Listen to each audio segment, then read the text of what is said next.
সকালের মিনি ব্লগটা আমি ছেড়েছি। তারপরে আমি আমার বন্ধুকে ফোন করেছিলাম, ও তো ফোন রিসিভ করেনি, যে জন্য আমার আজকে কলেজ ছিল, ক্লাস ছিল প্রাইভেট। তো আমি ক্লাসে চলে গেছি, গিয়ে দেখলাম স্যার আসেনি, তার বাইরে আমি অপেক্ষাও করছিলাম।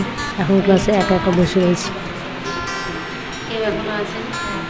এটা আমার ক্লাসরুম। ক্লাস থেকে ফিরে আবার বিকেলে কি করব সেটা বুঝতে পারছি না। তো একটুখানি ঘুরতে বেরোলাম, বন্ধু ফোন করলো, তাই আমি রেডি হয়ে ঘুরতে বেরিয়ে যাচ্ছি।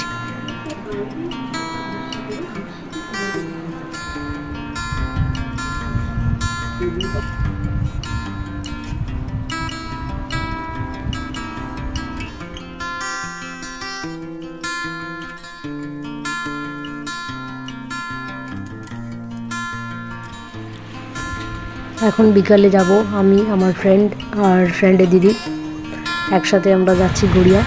ওখানে একটা ক্যাফে আছে, আর সেই ক্যাফেতে আমরা আজকে যাচ্ছি। এই হচ্ছে দ্য টাইম পাস ক্যাফে।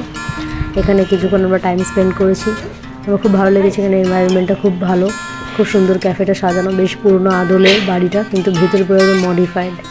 বেশ সুন্দর গানও বাজছে এখানে।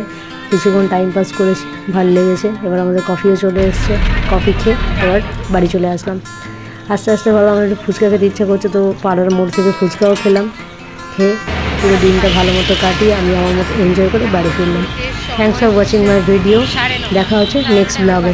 By, good night.